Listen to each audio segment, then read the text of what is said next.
I appreciate you trusting me to cut your hair, man. Oh, It's, hell yeah. you never seen my haircuts.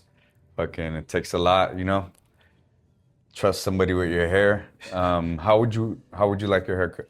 Um, what's that? Fade, high fade, right? In High fade, or style. did you want the taper? High taper fade. High Yeah, yeah, taper? yep, yep. And then I That like means this. taking it off Yeah, here, yeah, skin. I'm gonna shave yeah, it yep. so it lasts long, and then I'm gonna blend it here.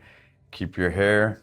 I'm gonna do back here. I'm gonna go a little bit higher, so when Okay. you wear a shirt, polo, or whatever you wear, it looks clean. Hell yeah. Right here, the same thing. Bald, shaved, coming up, and then we're gonna keep the style you have a little bit. We're gonna take it down, yeah. Yeah, we'll take it down, and then obviously, like, it does go to that side, but minimal effort. Minimal. You don't want long hair. You want little hair.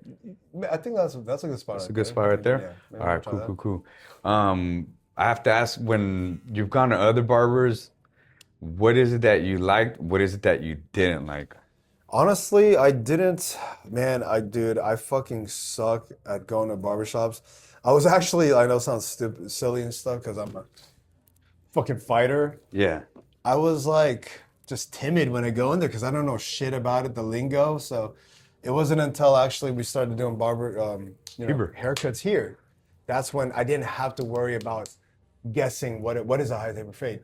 Just whatever you liked, you saw what's good on my hair, and then I'm like, dude, hell yeah, and I learned that way. The only that was I was Heber for a long time, and then my buddy, one of my students actually, he cut hair, and at that time I wanted a particular style. It was like that mohawk, faux hawk. Yeah, the you faux know. hawk you used to Yeah, get. exactly. And then that was it. Okay. After that, that's why I haven't really been cutting my hair. I feel you. Yeah, I don't trust certain places. It's just actually not even trust. It's, I get you.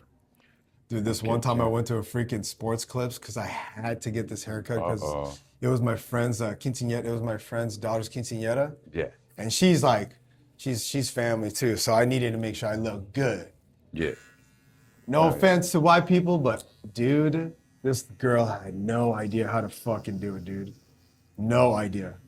And it went to a point where I got home, I was like, dude, this looks terrible. What? Yeah, dude. So I actually I'm not the kind of person to ask for refunds, Yeah. but I had to call him and be like, hey, what's your guys' policy? Because like, I really don't like this. And I said it in a polite manner. Yeah. And yeah, they were like, no, if you don't like it, come back and we'll adjust to it. And then again, not to say white people can't do it, but I was like, can I get somebody who's used to doing fades? And I was talking to this lady, this girl, she was Mexican, but her boyfriend's black. Oh, so I was shit. like, okay, you know how to do your shit. Hell yeah. She's like, yeah, I got you. Oh yeah. Yeah. Who do we have on the seat? What's your name? Where you from? My name is José Aquino, and I'm a Filipino Arizona Muay Thai coach here at Zayaveth, exactly where we're getting our haircut. Hell yeah. Yeah, obviously I was actually born in the Philippines, bro. Philippines? For real? Yeah, dude, I was born in Manila, in the Philippines, in the slums, dude. Crazy. Yeah, I was born there and I lived there until I was like 6 or 7.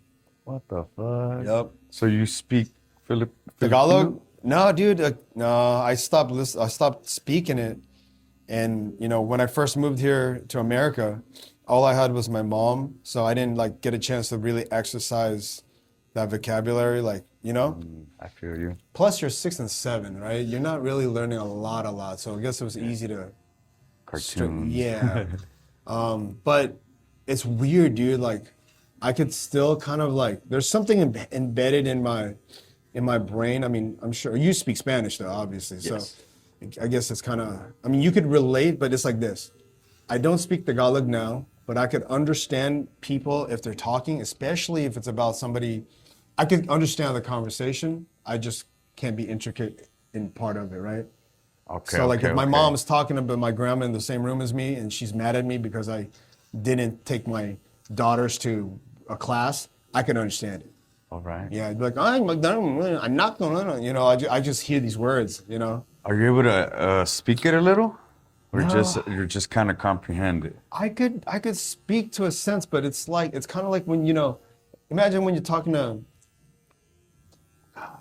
it's like, it's not good, right? But I can okay. kind of get away with some stuff, Yeah. I mean, when I went back to the Philippines when I was 12 or 13, and I'm not saying I picked it up fast, but I picked it up quickly, Okay. you know? Oh yeah. And I mean, dude, I know this sounds nerdy as shit, but language, there's a science to it, linguistics, you know? Yes. And so I don't know. I don't even know how to explain that, bro. But That's crazy. yeah, because like when my wife is Hmong, when her and her mom speak Hmong, I have no idea what is being said. No shit. You know, Like a complete fucking different language. complete. Even in Spanish, I could. Well, Spanish and Tagalog have like similarities. Okay. You know, so and another thing too, I can read Tagalog and kind of understand what this word is supposed to sound. Even, you know, Crazy. yeah, I don't know what that means. So I could actually on my YouTube a long time ago, bro, I have a video of me singing a Tagalog song. What? Yeah, you're right, dude. I That's had a crazy. yeah. I love the song, and it goes like "Usu pa ba ang harana," you know what I mean? Yeah. And "Uli kikaway nang tataka," like, So you be singing and shit? dude, I or- sang that fucking whole like half that song. Yeah. Crazy. I know, dude, it's hilarious, but yeah, man, you know, just appreciating the roots, Yeah. you know, and it's tricky these days, right? Tricky these days. You were 6 when you moved to AZ? I moved to California first. California. So I lived in California, San Diego from 6, 7, all the way till I was like, I know, 6, 7, all the way until I was 15. 15. You know, and then What I part of moved California? San Diego. Yeah, more like North San Diego. So Escondido, San Marcos, and then I went to school in Oceanside. But I had like military stepdad, so we went from, you know, downtown, kind of like in San Diego, to like up north, down south. So it just went all over San Diego. Oh, yeah. You know, so That's what's up. yeah, and then I moved here when I was 15 in the middle of fucking summer, bro. Ridiculous, Oh, huh? shit. Fucked up there. Yeah, dude. Hell yeah. I hated it for the first 2 years, dude. You know, but you just fucking, I'm an only child too, so a lot of solitude in a way, right? Yeah. But you know me, I'm an extrovert, yeah? Yeah. But you know what they say about Geminis? What is it? You're like dual. I mean, in a way, they say you're two-faced too, but you're dual type of person. So you're an introvert / extrovert in a way, I guess, you Your know? birthday's in June? May 31st. Also, you're early Gemini. Yeah. So right now you're coaching at X Muay Thai. That's what you do right now? Yes, sir. I coach, yeah. I do personal training and just coaching, yeah. Online, but, you know, the heart is here, right? Yeah. That's what's up. Where did you finish high school? Here in Arizona or? Yeah, I started high school obviously in San Diego, did my freshman year in at the city where I lived, which anybody that goes to high school fucking knows that those 4 years are very, you know, they're impactful. And just when I felt like I was finding my own, I fucking move, you know? Oh man, your And- friends. Dude, yes, but I moved to multiple different schools. Like I literally did not stay in a house longer than 2 years, 3 years. Military baby. You're right. So I always moved to different schools every like 2 or 3 years. 3, not even, almost always 2. But again, you're finding your own person. You're finding your identity as a person, and that's what like freshman year was for me, at least. Such a hard stage in life, bro. Fuck yeah, Fucking dude. Figuring out yourself. Again, hard. like for me, music fucking was my identity, so I just rode the shit out of that, you know. Oh yeah, music. Yep, music, playing music, creating music. That was my identity, and it was my sport. Like I didn't get the chance to play sports when I was like in high school, but that was the purpose of like what I loved the most, you know. That skateboarding and you know whatever, but I carried that on to here, so that's what helped. But dude, you know what? California is way different when it comes to Asians than here in Arizona. For real? Fuck How so? yeah. How so? Dude, like in Cali, especially San Diego, shit ton of Filipinos, just a shit ton of mixture and races and stuff, you know? It's a It's a There's bigger, more, huh? yeah, monumentally more. Especially Filipinos. When I came here to Arizona, I went to Peoria. Dude, there was like 30 Asians. What? And I don't think I saw like 2 or 3 Filipinos. One of them was my cousin. You know what I mean? What the fuck? Yeah, it wasn't a lot, But that's because it's Arizona, right? Yeah. It did change. It did expanded, right? But yeah, when it comes to California and the Asian community, I mean, California just blows it out of the water. Oh yeah. Me and my girl want to go to the Philippines. Yeah, dude. Fuck yeah. Very, very beautiful. It's just, it's all the same vibes as like, I guess you would say Thailand, right?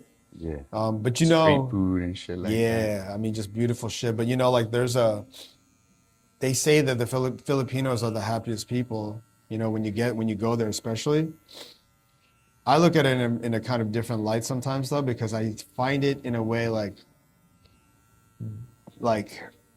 ignorantly blissful. No, that's not maybe the right way, but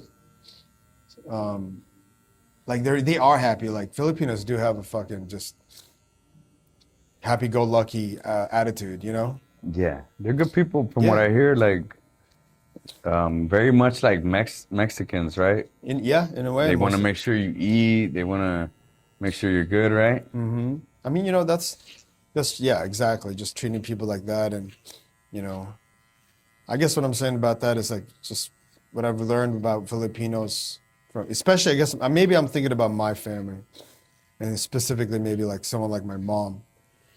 That type of attitude is just it's detrimental when you're trying to also just take care of yourself too. I guess maybe that's what I'm saying. Music is your thing. Don't you play in a band or something? Yeah, I play bass for Black Bottom Lighters here in Arizona. We're a reggae band here. Black Bottom Lighters. Yep. We've been playing music for a long time. We don't play as nearly as much right now.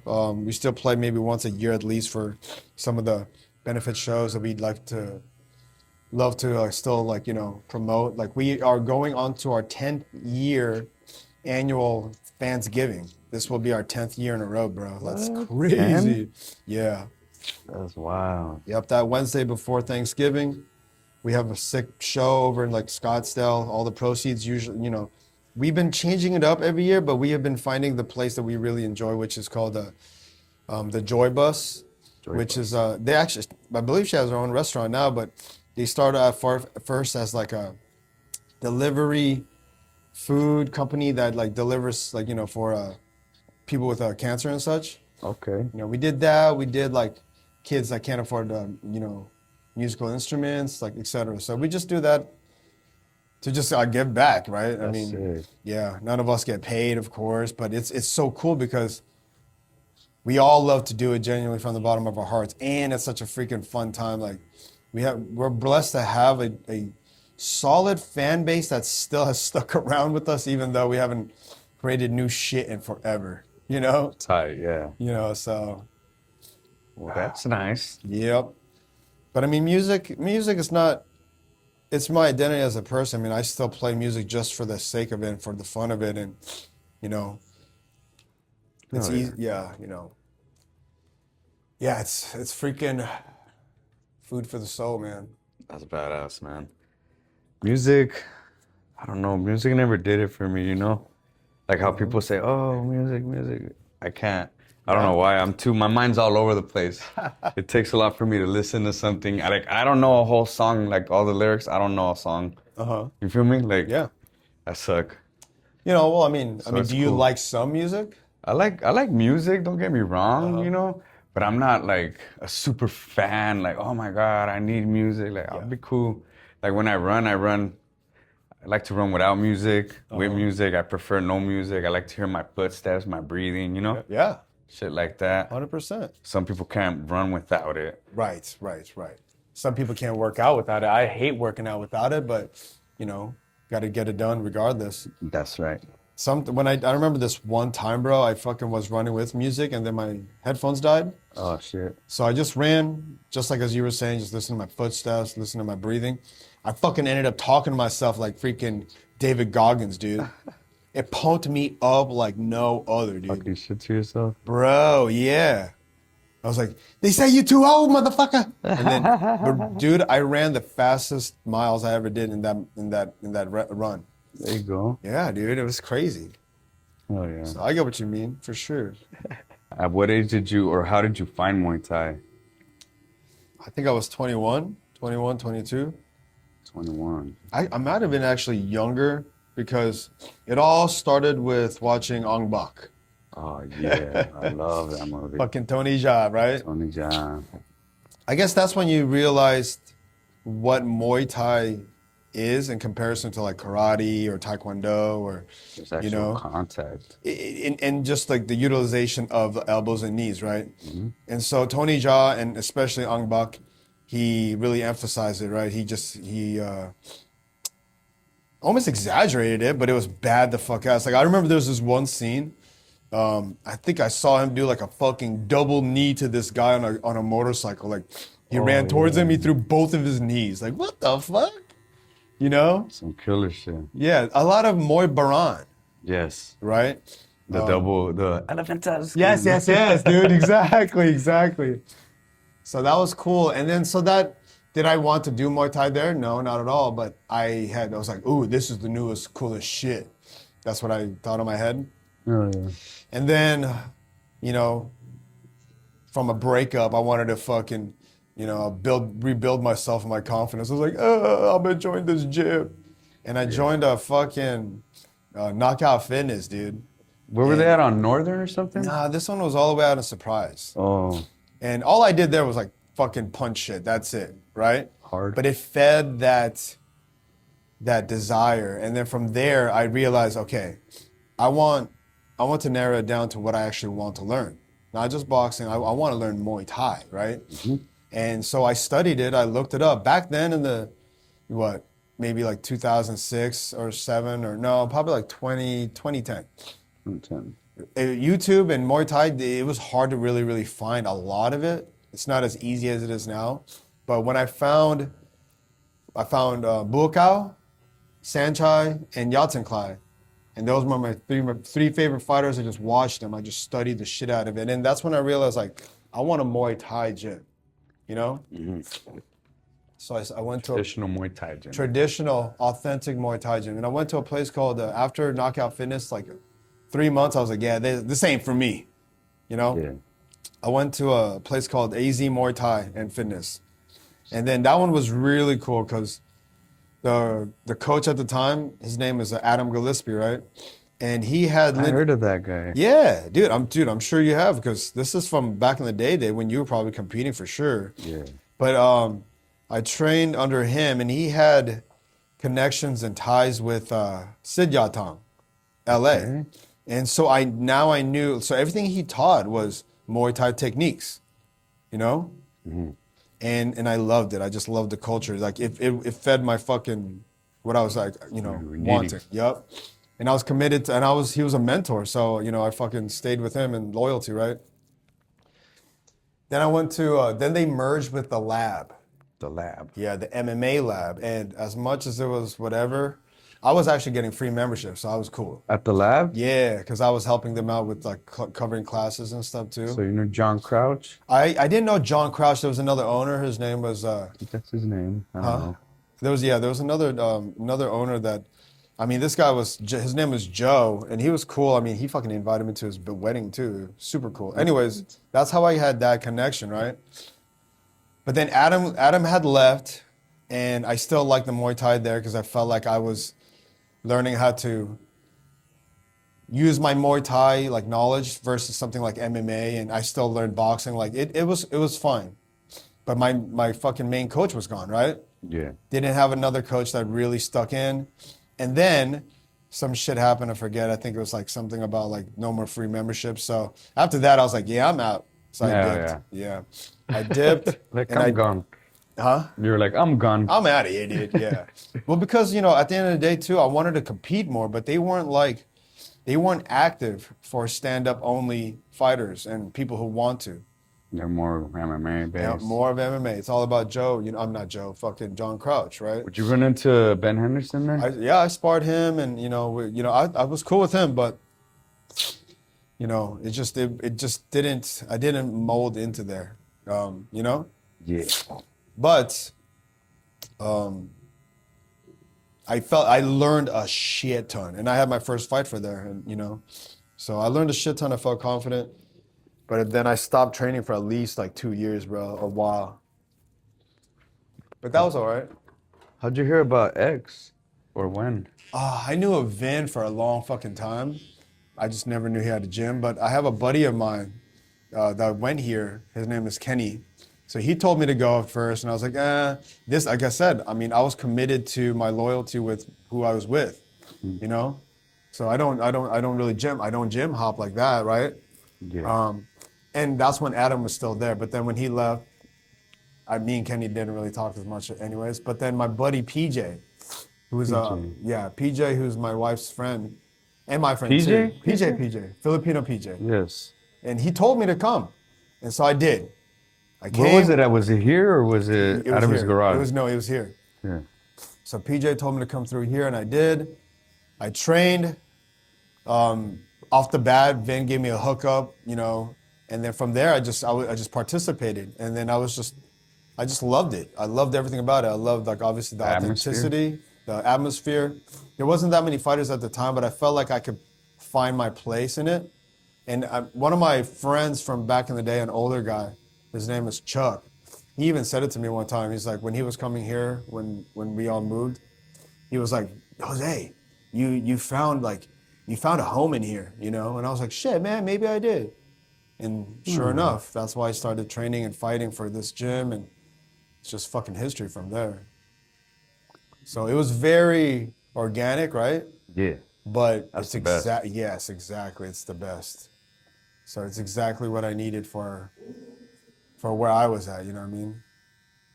You coach now, but at some point you were competing. What's your record and stuff?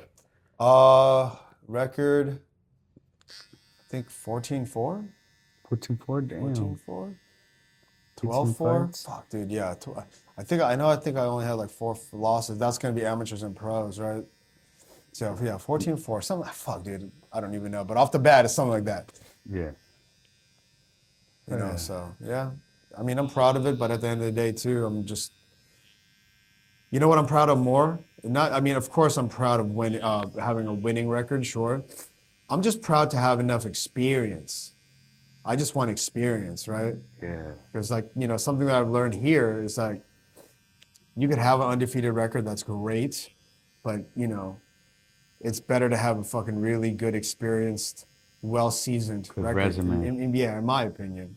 So So I'm just happy I got close to that, That's badass, bro. And then, obviously, I got a chance to fight in Thailand, and then I got to fight, just really high caliber fights, and yeah, so that's the things I'm proud of it. What was your favorite fight? Do you remember? I'm kind of crazy. I remember the people I fight's names. Favorite fight? Who was your favorite fight? I mean, Thailand? it had to be Thailand for me, just because of the trip and everything and the culture and everything that had to happen. I did, yeah, that has to be it. But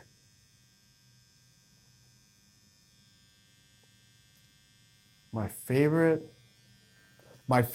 without a doubt, is when I fought this guy. His name is Doug Malagon. It was at the Pemberton. I think I was there. What's that? I think I was there. Yep, it was a good fight, and then I hit him with a straight right in the last round, and I was about to do a flying knee, and then the ref stopped me. Oh, I like when they say them. Yeah, I did. I was about to get a highlight. And but that was my favorite because the Pemberton, I love that place. It was a sick venue. It was outdoors. And my fight was during that golden hour, just when the sun was down. Oh, yeah. So that background was... It was cold at the time, I remember. It was remember. fucking hella cold. Yeah, it was So it March. had it been like November? No, it was March. Oh, But March? It was starting to get cold. It was definitely cold, yeah. Not freezing, but it was definitely cold, But I just like that one because, you know, I took that fight. I took that fight a good amount of times away, so I had a really good fight camp. But I had to overcome a lot of things. I was very confident in my abilities, but I knew that I was fighting a guy named. I didn't know who Doug was, but I knew that he came from John Sanong's gym. So John Sanong's gym, so it's a very, very well, Reputable. you know, credentialed gym and shit. But I was just super confident. I just did my work, you know. I made weight easy. That was one of the first times I just enjoyed the process. You know what I Oh mean? yeah. Yeah. So, And you like your performance, you won. yup. I made it. I remember after that fight, Antonio, who's always courted me in the majority of my fights, he gives me a hug and he's like, "Dude, I get so nervous when I have to corner your fights, you know, because I'm just that kind of fighter where I like to make it exciting, make it, you know, I'd You're a rather." crowd pleaser. I remember you did Yeah. Lion Fight. Yes, I'm You're a crowd. fucking giving it up to the crowd. You were on the ropes. You were fucking putting on a show. Yeah, man, that's just been something that has to do something with freaking me playing music for sure. Entertainer. Yeah, exactly. So, yeah, that's how I just feel like I was able to really harness all of that in that fight, you know? Oh yeah. And it won. Yeah, it's always good.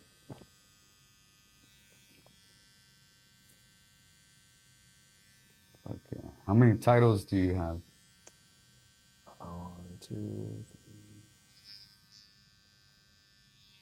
I have 5. 5 titles? Yep. Damn. 4 belts, but I have that one trophy right there, that WBC. I don't even know what it says, WBC trophy, but I don't know if that's considered a title. I mean, I guess it should be, huh? Hell yeah. For WBC shit. Yeah. What weight divisions do you fight in? My first title, my first belt it was in the 165. Damn. 150 something, 165 bracket for USMTO.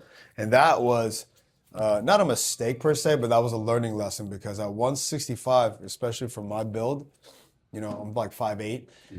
I fought motherfucking tall ass motherfuckers, dude. Like, yeah, the second guy was heavy as shit. He was at least 175 or somewhere there. Like, he was a big dude, but knocked his ass out. Knocked his ass out? He gassed out. He didn't know how to clinch, and so that's what happened. But he was a big ass dude.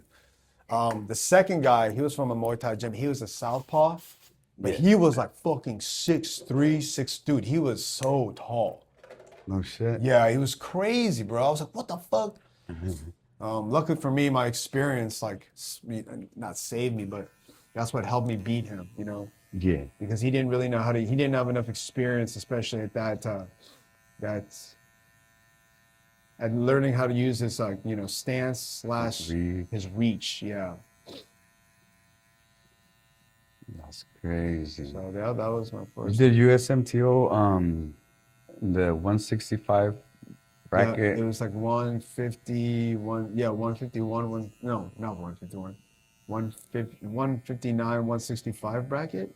Yeah. Yeah, because like the heaviest I could be was 165. Damn. How many fights did you do in that tournament? 3. 3? And you won them all? One every day, yep. That's sick. Yeah, dude. It was definitely a fucking experience for sure. It was a weekend, a whole Friday, Saturday, Sunday? Or? Friday, Saturday, and Sunday.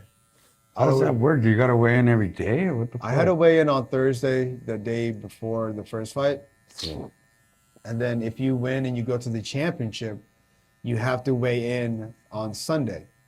So it encourages people not to be in a weight class that they have to drop massive amount of weight. Yeah. Because you're gonna have to do it again come Sunday. So for me, I really understood that. So I was like, fuck it, I'm just gonna stay at my weight.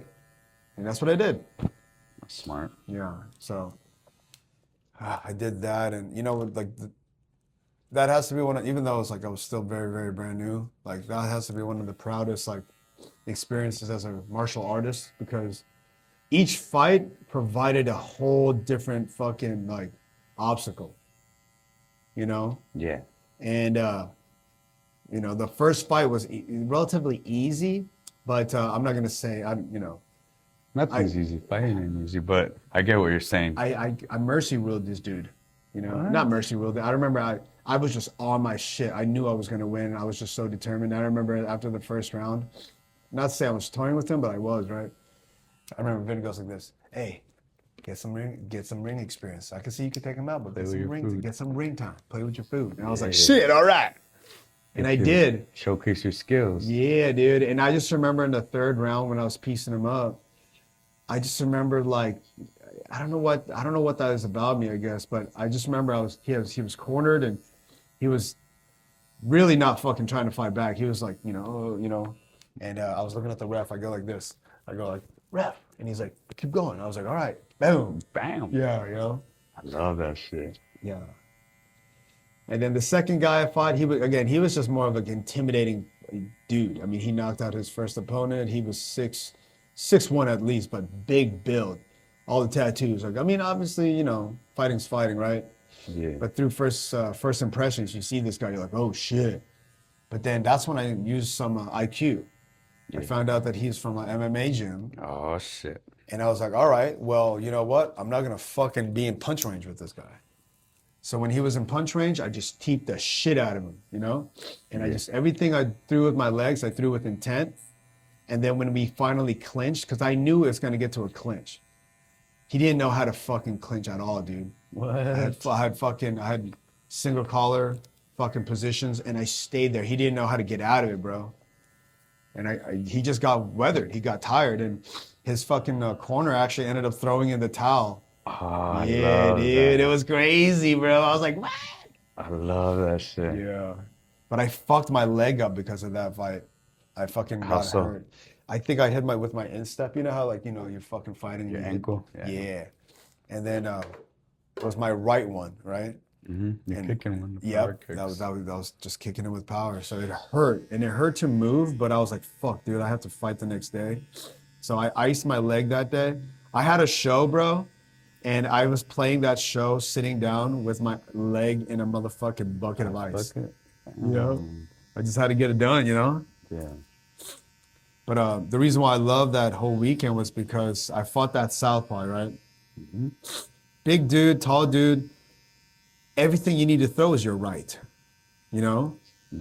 And I couldn't throw my right at all. So first round, I didn't throw any of that. But I remember Vin goes, hey, I know your fucking leg hurts, man, but this is the fight, but you need to throw it. He's southpaw. You need to throw it. This is the last fucking fight of the whole thing, and then after this, you're a champ.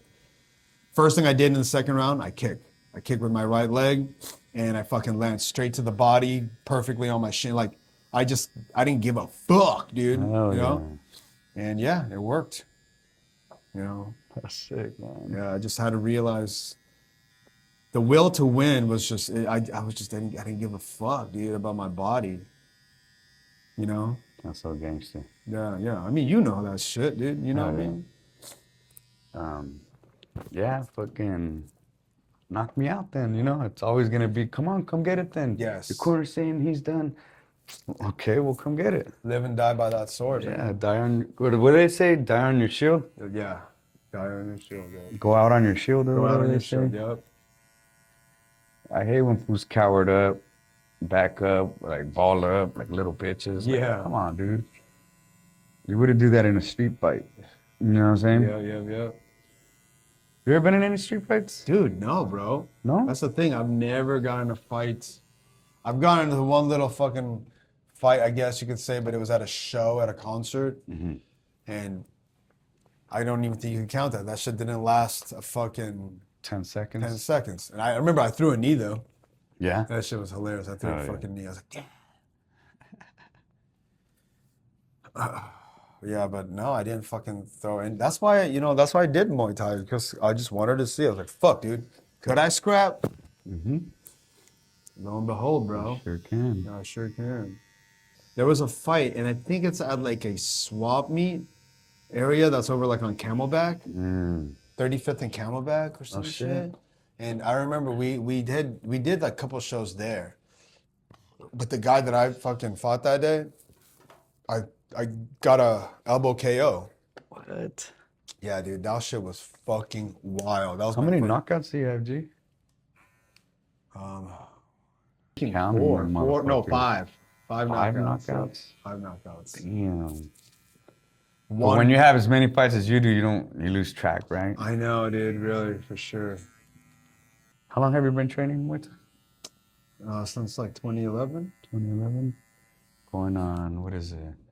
6 plus 9, 15 years? Is it 15 years? Yeah. Is it?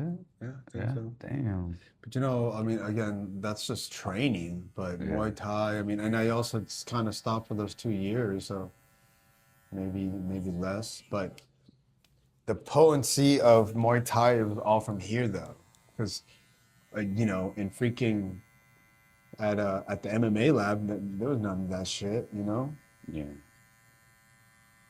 They didn't have quality. Mm-hmm. Sometimes they try to take Muay Thai fights on the lab every now and then. Yeah, I mean MMA gyms, because like at the end of the day, you need the rounds. need the rounds in that. But the thing is, it's a different rule set. You got to learn how to fucking be that style. Do you get nervous when you fight, or what's that like?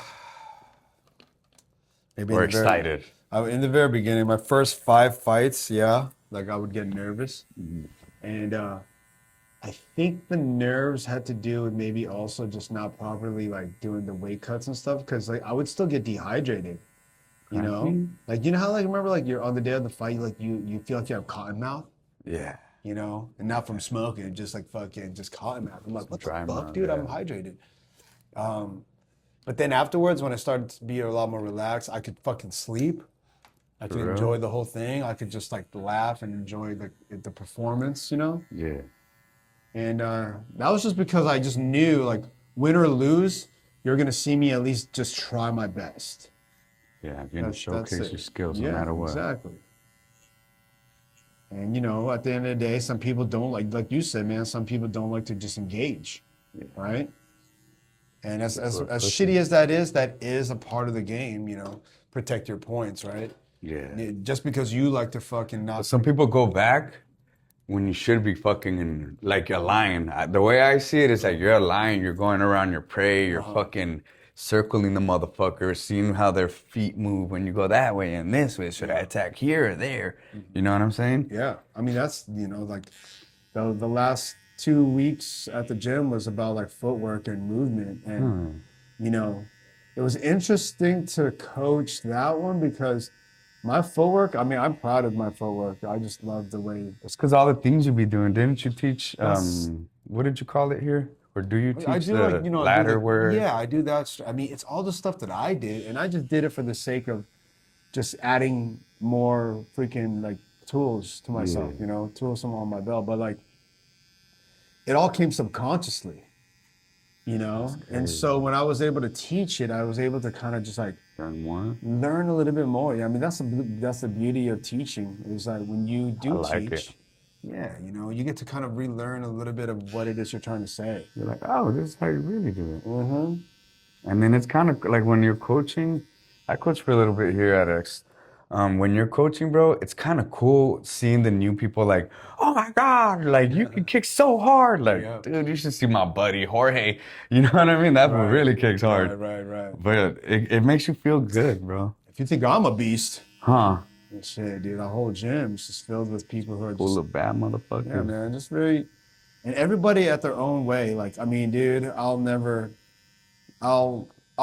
say that I'm the best fighter here just because that doesn't, I don't have a single like thing in my body that like desires that even title.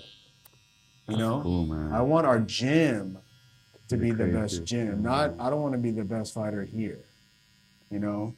Because I believe other people are way better than me in many things. You know what I'm saying? I think everybody brings their own thing to the table, and then once we mix it and we make, what's that shit you make? Singam? Sinigang. Once you put everything together and mix it, I take, like me, bro, the way I do it, not to take away from your interview, but the way I do it, bro, I take a little bit from him, a little bit from there, Yep. a little bit from them, and then I make my own shit, my own style, my own thing. And I learned that shit in sales, like working in call centers and shit, you know what I mean? Listening to people's phone calls, because you can't mimic somebody and expect the same result, bro. You're right. I think that's bullshit when people try to, like, come on, man, come up with your own shit. I mean, you know, that was one of the things too that I appreciated the way that Vin coaches. I mean, me and Vin are fucking hella damn good friends too. So like, not to say I don't listen to him, but like when there is something that he's coaching, like I feel comfortable. Well, I'm a coach now with him, right? Yeah. But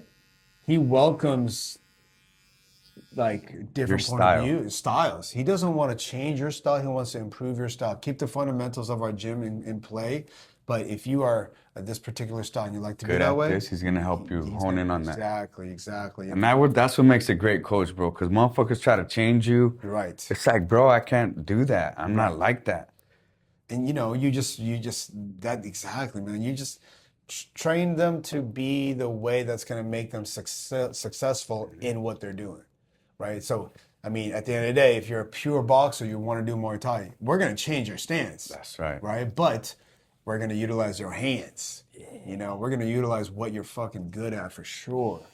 Do you currently fight or no? What's the deal? No, with man. you? Like it's not there, you know, and I'm not gonna fucking. Your skills are there. I saw your last fight. The knowledge is there, and you know what? Like, it's just You're passing the torch type shit. Yeah, like I'm definitely. It's not 100%, but dude, it's like fucking close to it, and you know, I'm just gonna take it for that. I mean, obviously, at the end of the day, the fire has to be there, right? Yeah, in order to.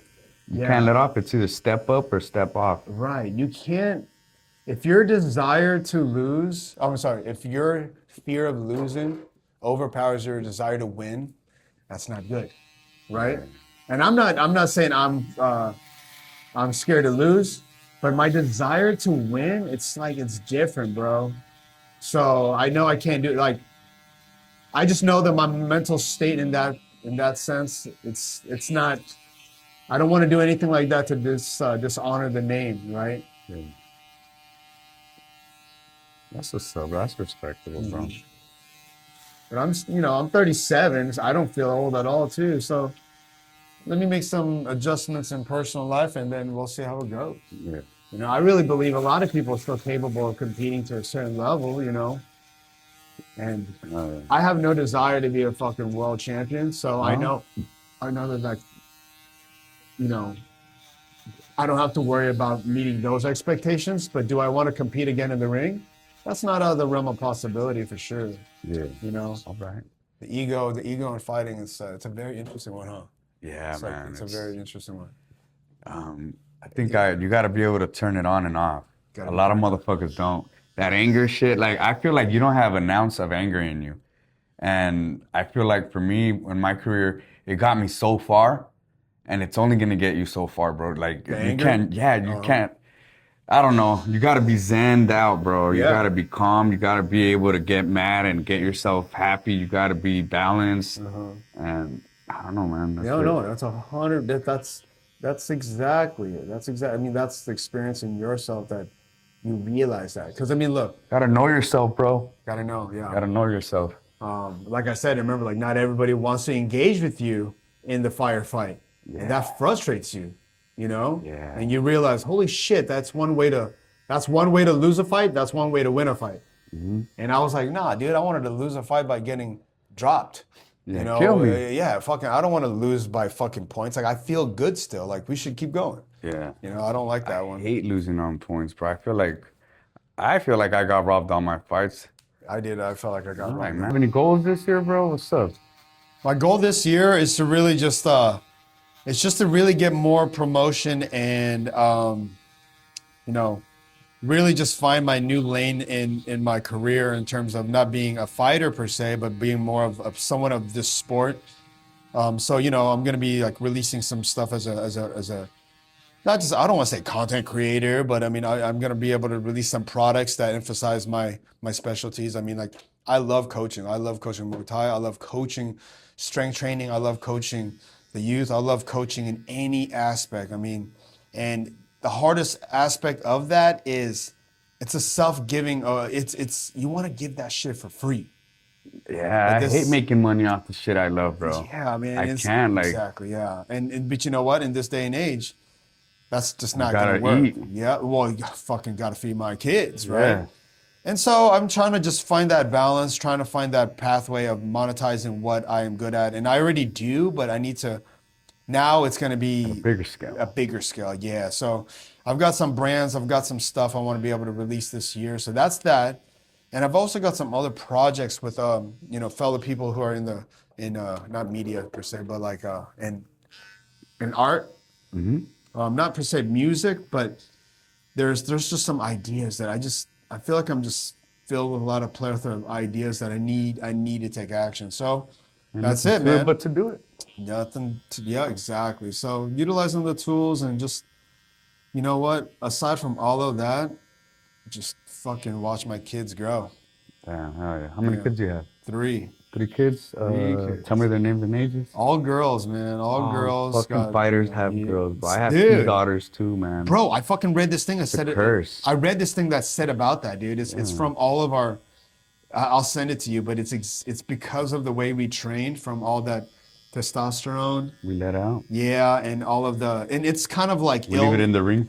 You're right. It's all the ill time. It's also like the ill way we like cut weight, dieting, really high intensity load without recovery. Like that, those things play a factor, I guess, right? Mm-hmm. And yeah, there it goes. That's crazy.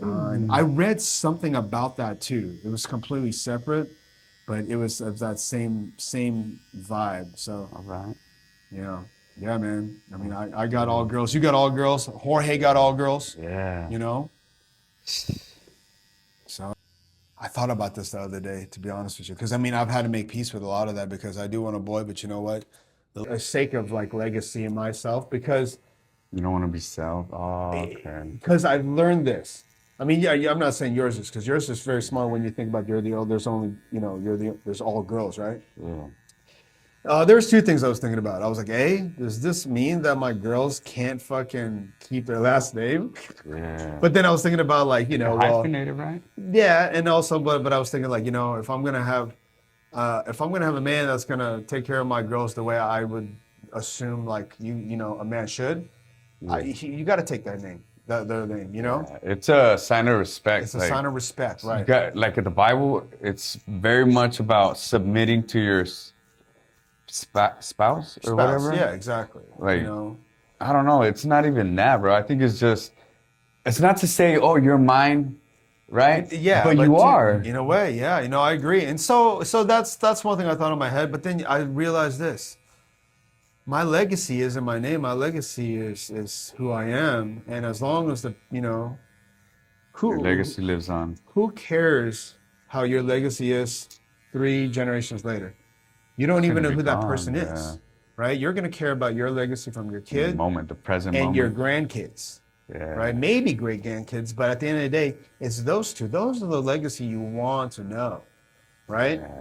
And so that's more important in my eyes than, because like think about this. Here's another good example. You take care of your relationship with your daughters. Who's to say they don't name their future kids after you? That's right. And then boom. Is that what's more important legacy, your first name or your last name? We would say our last name, but then what I'm saying, who knows? Yeah. The point is that your legacy is more important to the direct people that you actually know. That's right. Right. So that's what I was sticking in my head. Hell yeah.